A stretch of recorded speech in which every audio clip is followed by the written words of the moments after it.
Damai sejahtera Tuhan Yesus atas kita semua. Mari saudaraku, kita akan sama-sama membuka Alkitab kita dan kita akan membaca kitab Yunus pasal yang pertama, ayat yang pertama sampai dengan yang ke-17.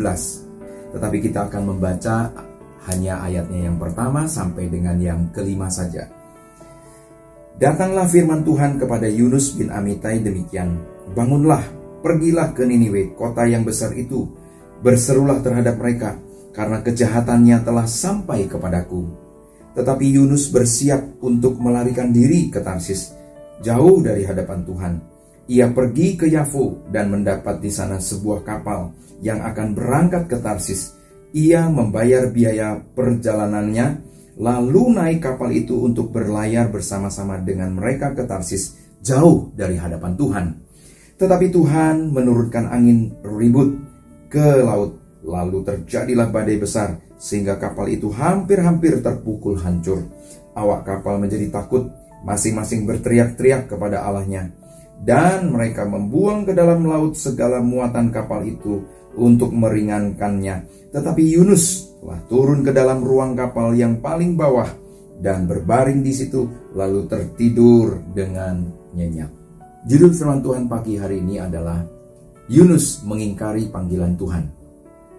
Kitab Yunus yang tadi kita sudah baca berawal dari percakapan Tuhan dengan Yunus, di mana Tuhan memerintahkan Yunus untuk pergi ke kota Niniwe, kota yang besar, kota yang mengagumkan, kota dengan populasi penduduknya 120.000 orang.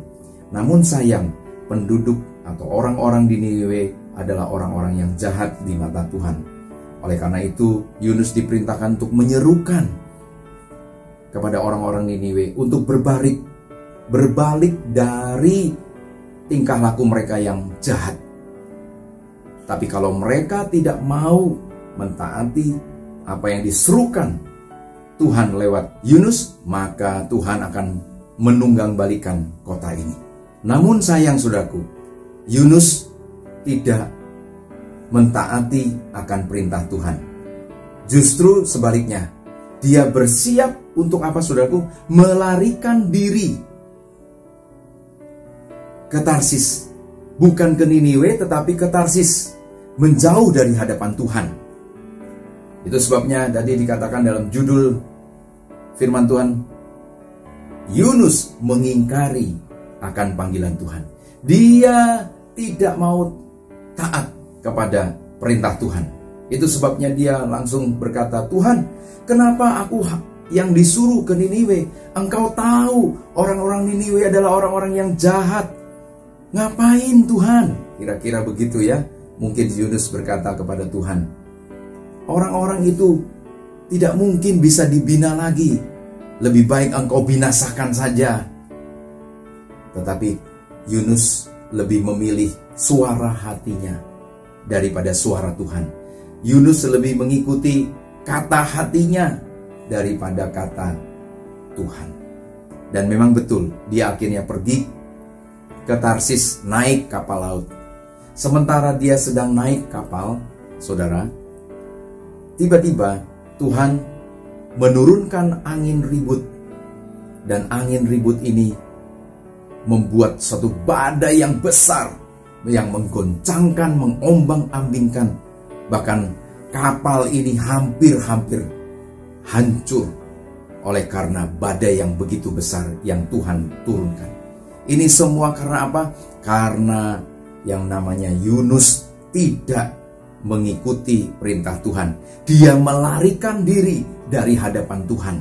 Dia tidak mentaati apa yang sudah Tuhan perintahkan untuk dia lakukan.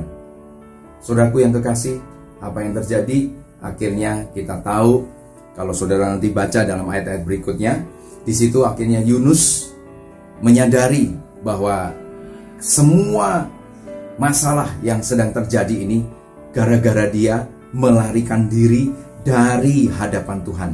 Dia tidak mentaati perintah Tuhan. Akhirnya dia menyuruh orang-orang yang ada di dalam kapal itu untuk mencampakkan Yunus ke lautan.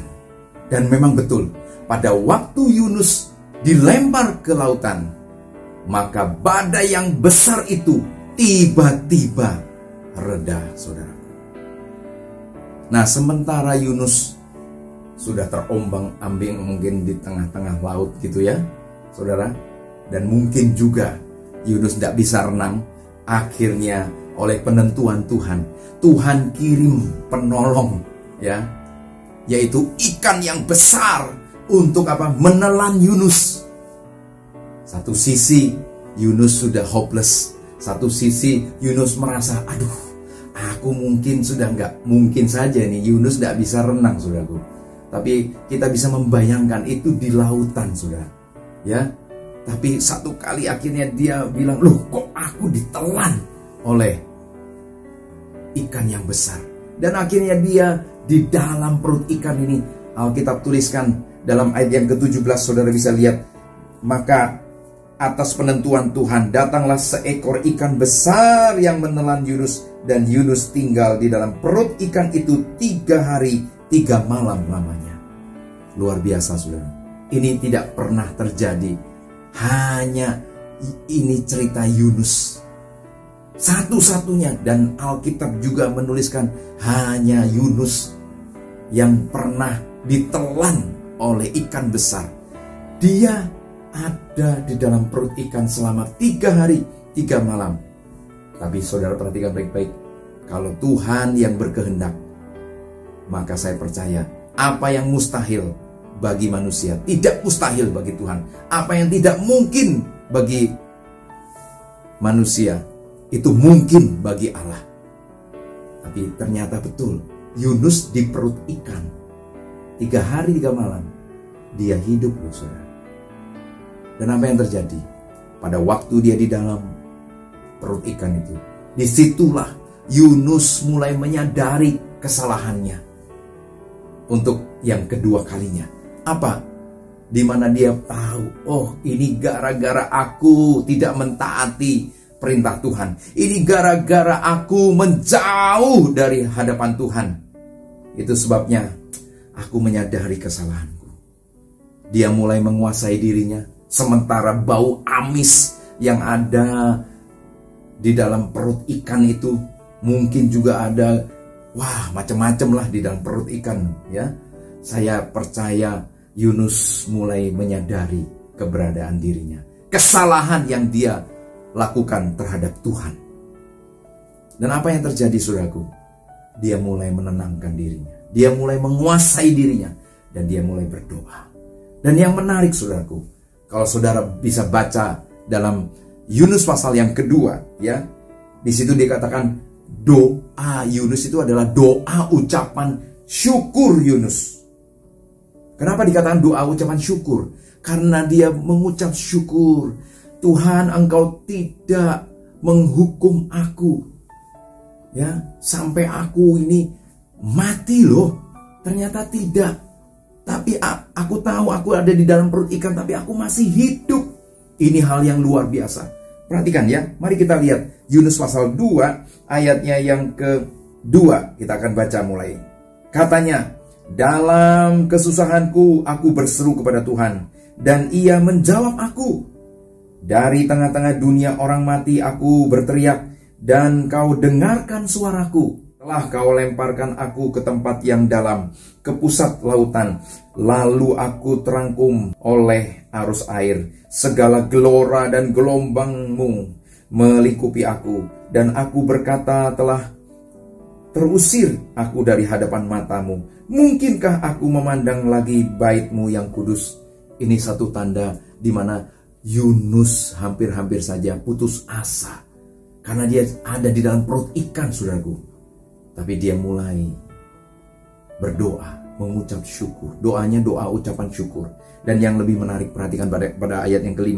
Segala air telah mengepung aku, mengancam nyawaku. Samudra raya merangkum aku. Lumut lautan membelit kepalaku di dasar gunung-gunung. Aku tenggelam ke dasar bumi. Pintunya terpalang di belakangku untuk selama-lamanya. Ketika itulah Engkau naikkan nyawaku dari dalam liang kubur, ya Tuhan Allahku. Ketika jiwaku letih lesu di dalam aku, teringatlah aku kepada Tuhan, dan sampailah doaku kepadamu ke dalam bait-Mu yang kudus. Luar biasa, saudaraku. pada waktu Yunus di dalam perut ikan, dia mulai menguasai dirinya tadi saya katakan. Dan dia mulai berdoa. Karena dia tahu doa adalah akses untuk berkomunikasi dengan Tuhan. Doa, ada kuasa di dalam doa. Dan dia tahu, sadar bahwa doa orang benar besar kuasanya. Itu sebabnya dia mulai berdoa kepada Tuhan dengan ucapan syukur. Tuhan, aku terima kasih. Ketika jiwaku letih lesu di dalam aku, teringatlah aku kepada Tuhan, dan sampailah doaku kepadamu ke dalam bait-Mu yang kudus. Luar biasa. Kalau saudara perhatikan lagi dalam ayat yang ke-9, ini menarik saudaraku. Tetapi aku dengan ucapan syukur. Nah, ya, tetapi aku dengan ucapan syukur akan ku persembahkan korban kepadamu. Apa yang ku nasarkan akan ku bayar. Keselamatan adalah dari Tuhan. Ini adalah satu doa ucapan syukur daripada Yunus. Dan apa akibatnya saudaraku? Begitu dia mulai ingat Tuhan, bahwa Tuhanlah keselamatannya dia. Tuhanlah yang sanggup menyelamatkan dia dari kematian, ancaman kematian. Dia sadar, dia punya keyakinan, dia percaya bahwa Tuhanlah keselamatanku, kata Yunus. Dan memang betul. Dan dia mulai berkata kepada Tuhan, Tuhan, akan bayar nasarku, akan ku bayar janjiku, di mana aku tidak lagi mengingkari akan panggilanku kepadamu Tuhan. Dan memang betul. Begitu Tuhan tahu Yunus sudah menyadari akan kesalahannya, apa yang terjadi saudaraku? Ayatnya yang berikutnya dikatakan dalam ayat yang ke-10, menarik. Lalu berfirmanlah Tuhan kepada ikan itu, dan ikan itu pun memuntahkan Yunus ke darat. Luar biasa saudaraku. Dari laut, mungkin juga dibawa ke dasar laut gitu, kira-kira begitu ya. Oleh ikan yang besar itu, Yunus dibawa ke dasar laut dan akhirnya dimunculkan kembali dan dimuntahkan ke daratan. Ini hal yang luar biasa. Ini namanya ajaib, mujizat yang luar biasa. Kenapa? Karena Tuhan adalah Tuhan yang tidak pernah berubah. Kalau Tuhan sudah memerintahkan agar seseorang melakukan apa yang diperintahkan Tuhan, Tuhan pasti akan menyertai orang ini. Dan Tuhan juga menyertai Yunus. Bahkan Yunus mengakui, menyadari akan kesalahannya. Dan akhirnya apa yang terjadi saudaraku? Yunus selamat. Nah, pada waktu Yunus sudah di daratan, disitulah firman Tuhan untuk kedua kalinya disampaikan. Kalau saudara baca dalam ayat pasal yang ketiga, Yunus pasal yang ketiga, ayat yang pertama sampai dengan yang kedua, demikian firman Tuhan. Datanglah firman Tuhan kepada Yunus untuk kedua kalinya, demikian. Bangunlah, pergilah ke Niniwe, kota yang besar itu, dan sampaikanlah kepadanya seruan yang kufirmankan kepadamu. Ayat yang ketiga, bersiaplah Yunus lalu pergi ke Niniwe sesuai dengan firman Tuhan. Apa yang dia serukan kepada orang-orang Niniwe? Kita tahu dalam ayat yang keempat. Coba perhatikan baik-baik. Mulailah Yunus masuk ke dalam kota itu sehari seperjalanan jauhnya, lalu berseru, 40 hari lagi maka Niniwe akan ditunggang balikan. Saudaraku, itulah seruan yang harus Yunus katakan kepada orang-orang Niniwe yang bertingkah laku jahat di hadapan Tuhan. Kalau 40 hari lagi kamu akan lihat bagaimana kota ini akan ditunggang balikan dengan orang-orangnya kalau tidak berbalik kepada Tuhan. Haleluya. Dari kisah Yunus ini ada 3 hal yang ingin saya sampaikan kepada saudara semua. Supaya kita mau belajar, jangan sampai kita mengingkari akan panggilan Tuhan di dalam hidup kita. Karena kita tahu kita ini adalah ciptaan Tuhan. Kita ini adalah milik Tuhan. Dan itu sebabnya Tuhan rindu, Tuhan mau memakai kita juga menjadi alat-alat untuk kemuliaan namanya. Yang pertama saudaraku, apa yang kita bisa petik dari kisah Yunus? Mentaati perintah Tuhan. Berarti apa? Yang pertama kita mau belajar mentaati perintah Tuhan. Perintah Tuhan ini jangan hanya 1 ayat, 2 ayat, atau Tuhan kalau yang ini aku mau ya melakukannya, tapi kalau yang itu tidak. Jangan seperti Yunus, saudaraku. Tadi Yunus kenapa dia tidak mau melakukan perintah Tuhan? Karena dia tidak suka sama orang-orang Niniwe yang jahat itu. Dia tidak senang. Lebih baik Tuhan jangan suruh aku yang menyampaikan pesan ini, lebih baik orang lain, atau tidak. Aku nggak suka sama orang-orang Niniwe itu. Tetapi sebaliknya Tuhan ajarkan kepada kita untuk kita mau belajar melakukan perintah Tuhan. Apa saja yang Tuhan perintahkan, apa saja yang firman Tuhan katakan, mari kita mau belajar mentaatinya. Ya, kita mentaati bukan karena terpaksa. Kita mentaati bukan karena menjadi beban bagi kita. Jangan sampai kita mentaati oleh karena terpaksa, saudara. Tetapi mari kita mau belajar. Kasihlah yang menjadi dasar daripada kita mentaati perintah Tuhan atau mengikuti apa yang dikatakan firman Tuhan. Mari kita baca dalam Yohanes pasal yang ke-14 ayat yang ke-15. Demikian firman Tuhan. Jikalau kamu mengasihi aku, kamu akan menuruti segala perintahku. Luar biasa. Ya, Tuhan Yesus berkata kepada murid-muridnya, jikalau engkau mengasihi aku, kamu akan menuruti segala perintahku, kata Tuhan Yesus kepada murid-muridnya. Nah, kita mau belajar mentaati perintah Tuhan. Kadangkala perintah Tuhan itu mungkin bagi kita tidak menyukakan hati kita, tidak menyenangkan kita. Kita kadangkala disuruh seperti Yunus tadi, disuruh pergi untuk memberitakan kabar, menyerukan agar orang-orang Niniwe berbalik dari tingkah laku mereka yang jahat. Tapi karena Yunus ada rasa gak suka sama orang-orang Niniwe, maka dia lari, maka dia menjauh dari hadapan Tuhan. Mari saudaraku, jangan kita menjauhkan diri dari persekutuan dengan saudara-saudara kita di dalam gereja, di dalam kehidupan kita satu dengan yang lain. Karena kita tahu kita ini butuh orang lain, kita ini membutuhkan pertolongan orang lain, saudaraku. Dan Tuhan juga rindu kita dipakai Tuhan menjadi saluran berkat-Nya. Sayangnya Yunus oleh karena dia tidak suka dengan orang-orang itu, dia tidak mau kumpul, dia tidak mau lakukan akan perintah Tuhan. Kenapa? Karena dia tidak melakukan, menuruti firman Tuhan dengan kasih. Marilah kita mau melakukan firman Tuhan, mentaati perintah Tuhan dengan didasari oleh kasih. Tentunya oleh kasih Tuhan. Tadi Tuhan Yesus katakan dalam ayat yang ke-15. Nah, mari kita baca dalam ayat yang ke-21. Di situ dikatakan lagi, demikian firman Tuhan. Barang siapa memegang perintahku dan melakukannya, dialah yang mengasihi aku. Dialah yang mengasihi aku. Tadi dikatakan dalam ayat yang ke-15, jikalau kamu mengasihi aku, kamu akan menuruti segala perintahku. Lalu ayat yang ke-21 dikatakan, barang siapa memegang perintahku. Ya, barang siapa yang memegang perintahnya Tuhan dan melakukannya. Jadi jangan hanya kita mendengar perintah Tuhan tapi tidak melakukannya.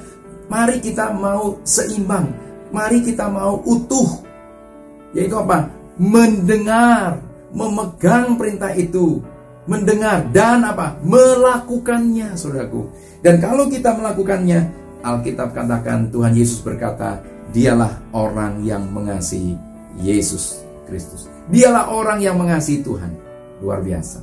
Dan yang lebih menarik lagi kalau kita baca ayat seterusnya dari Yohanes 14 ayat yang ke-23, demikian firman Tuhan. Jika seorang mengasihi aku, ia akan menuruti firman-Ku. Luar biasa. Kalau memang saudara ini mengasihi Tuhan, saudara tidak akan memilah-milah firman Tuhan, mana yang cocok untuk saya, mana yang aku suka untuk saya. Tidak, tetapi semua yang difirmankan Tuhan itu akan saudara lakukan, kerjakan, turuti, lakukan perintah Tuhan. Pasti karena saudara mengasihi Tuhan. Haleluya. Dan yang lebih menarik lagi, maka dikatakan, Bapakku akan mengasihi dia, dan kami akan datang kepadanya dan diam bersama dengan dia. Luar biasa, saudara. Bapa kita di surga akan mengasihi saudara yang mau menuruti firman Tuhan, yang mau memegang firman Tuhan dan melakukannya. Maka Bapa di surga akan mengasihi. Dan bukan hanya itu saja, maka kami, kata Tuhan Yesus, pribadi Yesus dengan Bapa akan datang dan diam di dalam saudara semua yang mau menuruti firman Tuhan. Karena saudara mau, karena saudara dikasihi oleh Tuhan. Haleluya. Saudaraku, yang pertama, mari kita mau belajar menuruti perintah Tuhan. Yunus menjauh dari hadapan Tuhan. Berarti yang kedua apa? Mari kita belajar untuk mendekat kepada Tuhan. Jangan menjauh, saudaraku. Kalau saudara menjauh, maka iblis yang akan menyerang saudara. Tetapi kalau saudara mendekat kepada Tuhan, maka apa yang akan terjadi? Akan ada terjadi kekuatan yang luar biasa. Yunus mengerti betul pada waktu dia menjauh dari Allah, maka masalah itu datang. Angin ribut itu datang. Badai yang besar akan datang kalau kita menjauh dari Tuhan. Dan apa akibatnya? Dia harus keluar, dicampakkan ke laut.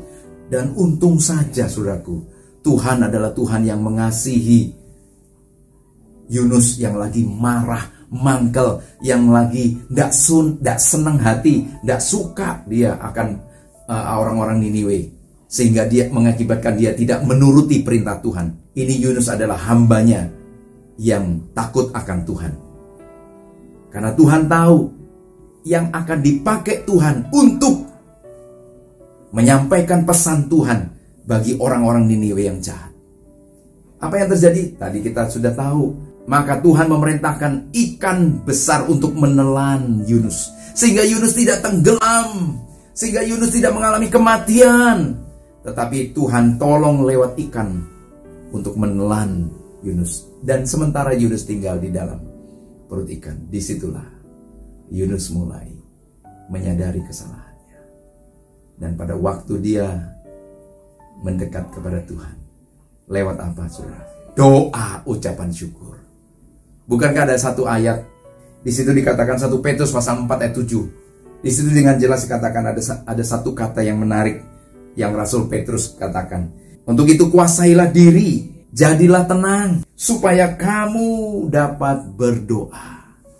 Pada waktu Yunus sudah mulai menguasai dirinya di dalam perut ikan yang bau amis gak enak, dia sedang mengalami penderitaan, pergumulan. Oleh karena apa?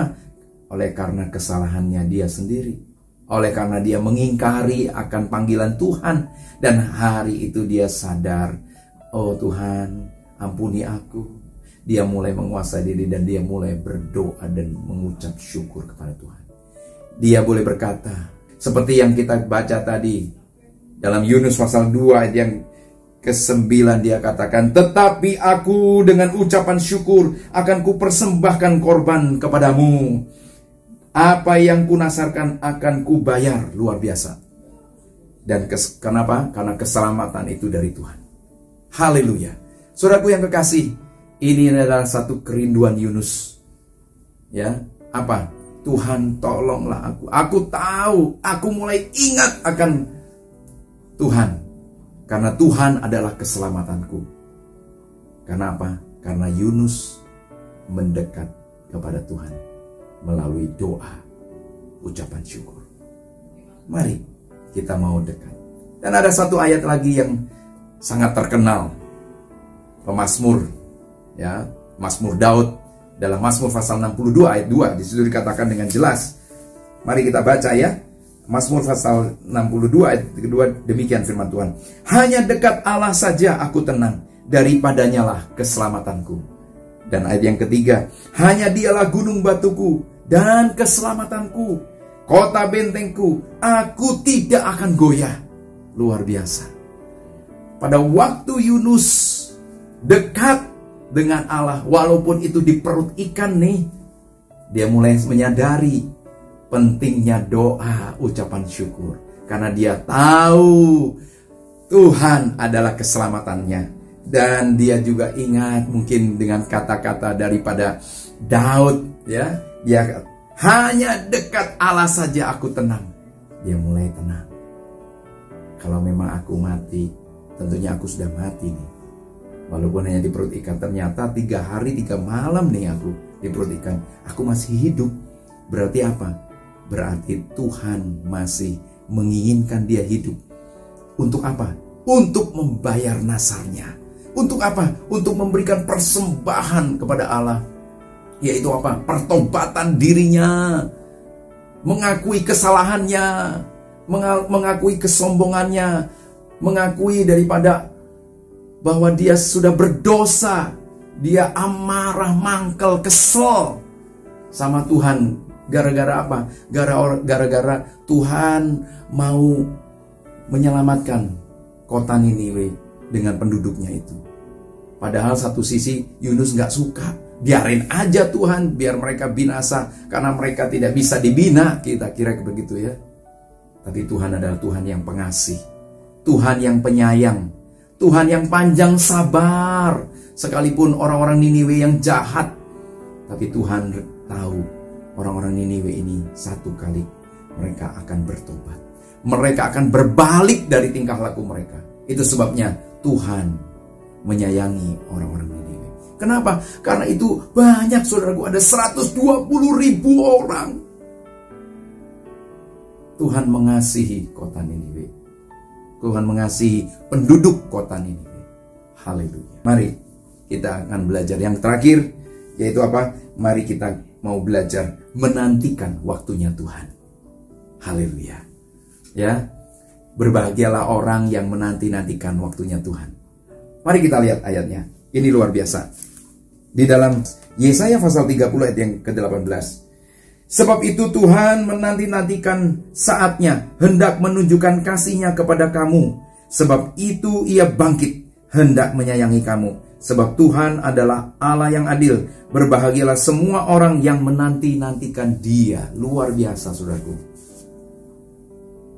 Kalau kita mau belajar menuruti semua perintah Tuhan, tanpa terkecuali, saudaraku. Kalau kita mau belajar mendekat kepada Tuhan, sehingga jiwa kita tenang, dan kita akan melihat waktu Tuhan menolong saudara. Haleluya. Alkitab tadi katakan dengan jelas, Yesaya tadi katakan, janji keselamatan itu dikatakan, sebab itu Tuhan menanti-nantikan. Saudara perhatikan baik-baik, yang menanti-nantikan itu siapa?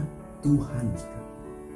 Tuhan menanti-nantikan waktunya orang-orang Niniwe bertobat, berbalik dari dosa mereka, dari kejahatan mereka.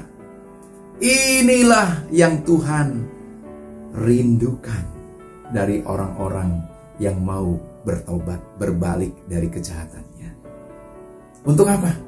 Tuhan menanti-nantikan untuk menunjukkan kasih-Nya. Tuhan mengasihi orang-orang Niniwe.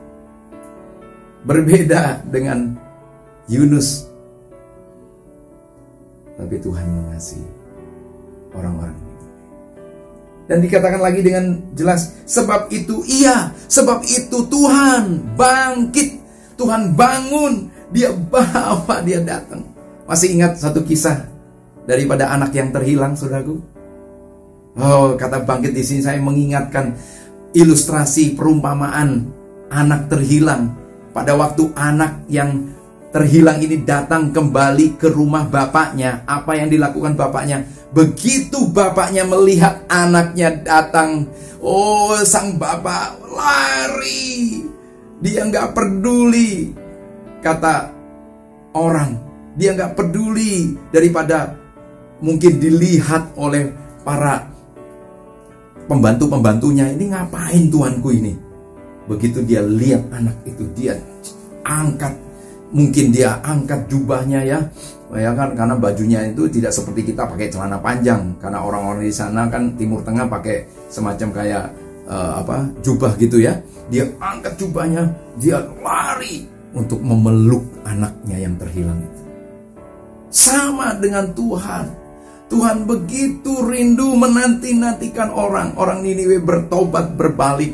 Dan apa yang terjadi? Tuhan bangkit, menunjukkan apa? Menunjukkan kasih-Nya, bangkit untuk apa? Menyayangi orang-orang Niniwe.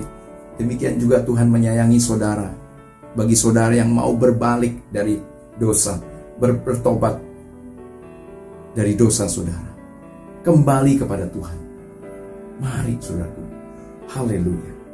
Dan yang menarik di situ katakan, berbahagialah semua orang, berbahagialah saudara semua yang menanti-nantikan Tuhan. Saudara, kalau saudara mau menantikan waktunya Tuhan, saya percaya saudara akan menikmati kebahagiaan sepanjang hidup saudara. Haleluya. Mari saudaraku yang kekasih, kita mau belajar 3 hal ini dari kisah Yunus yang mengingkari panggilan Tuhan. Tetapi akhirnya saudaraku, kita lihat bagaimana Tuhan mengasihi orang-orang Niniwe yang jahat. Bagaimana Tuhan juga masih menunjukkan kasih-Nya kepada Yunus. Sekalipun Yunus bisa membuat jengkel Tuhan karena dia tidak menuruti perintah Tuhan, tapi Tuhan masih mengasihi Yunus. Tuhan masih mengajar Yunus untuk Yunus tidak marah, untuk Yunus tidak kesal. Kenapa kamu harus kesal melihat orang-orang Niniwe yang jahat? Kamu hanya aku suruh menyerukan saja. Layani aku dengan hati yang tulus, dengan pengabdian gitu loh Yunus. Jangan melayani aku dengan berat hati, dengan beban. Kamu taat tapi karena masih mangkel. Jangan gitu dong Yunus. Kira-kira begitu ya. Tapi Tuhan adalah Tuhan yang panjang sabar.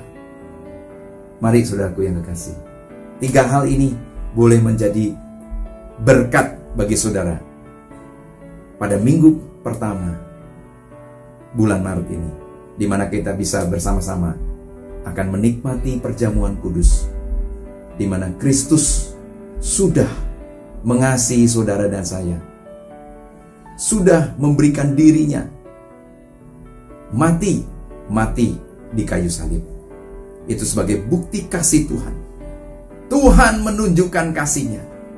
Tuhan bangkit untuk menyayangi saudara. Dan berbahagialah orang yang menanti-nantikan Dia. Amin. Mari kita berdoa.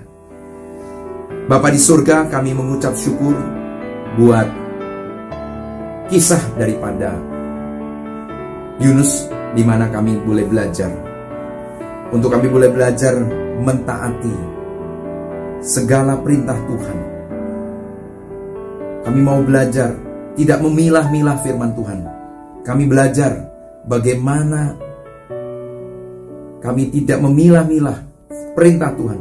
Mana ayat yang cocok bagi aku, mana firman Tuhan yang cocok bagi aku atau tidak. Apakah firman Tuhan ini menyukakan hati saya atau tidak. Melainkan kami mau belajar Tuhan, melakukan perintah Tuhan dengan dasar kasih Allah. Biarlah kasih Kristus itu ada di dalam diri kami. Kasih Allah itulah yang menguasai kami Tuhan, sehingga kami mau melakukan semua perintah Tuhan dengan segenap hati kami, segenap jiwa kami, segenap kekuatan kami. Oh Roh Kudus, tolong kami. Kalau hari-hari ini ada di antara kami yang mungkin karena satu hal, kami mungkin ada amarah, kami ada rasa tidak suka dengan orang dan sebagainya. Tetapi mari, lewat kebenaran firman Tuhan ini, kami diajar untuk menuruti segala perintah Tuhan dengan kasih Allah. Haleluya. Dan yang kedua Tuhan, kami mau belajar untuk tidak menjauh daripada Allah, menjauh dari persekutuan akan saudara-saudara kami, tetapi sebaliknya kami belajar mendekat kepada Tuhan lewat kami dalam ibadah-ibadah raya, sekalipun masih online, sekalipun Tuhan kami masih dibatasi, tetapi kami mau belajar Tuhan, tetap hati kami tertuju pada Tuhan. Karena kami tahu Tuhan, doa itu adalah akses kami untuk kami berkomunikasi dengan Allah. Dan kami percaya doa dengan ucapan syukur dahsyat Tuhan. Betapa besar kuasa doa dengan ucapan syukur. Seperti Yunus tadi, begitu dia membayar nasabnya, janjinya, begitu dia menyadari akan dosanya, dia menaikkan doa ucapan syukur. Dan pertolongan Tuhan nyata. Pertolongan Tuhan nyata dengan cara yang ajaib. Haleluya. Dan yang ketiga Tuhan, kami mau belajar menanti-nantikan waktunya Tuhan. Karena kami tahu waktu Tuhan bukan waktu kami. Dan waktu Tuhan adalah waktu yang tepat. Waktu Tuhan adalah waktu yang membuat kami akan berbahagia. Karena berbahagialah orang yang menanti-nantikan Dia. Meteraikan firman-Mu dalam setiap hati dan pikiran daripada setiap sidang jemaat Tuhan. Dan setiap orang yang mendengar berita ini Tuhan. Dan biarlah firman ini boleh bertumbuh, berbuah, dan buahnya baik adanya. Di dalam nama Tuhan Yesus Kristus, kami sudah berdoa dan kami mengucap syukur. Haleluya. Amin.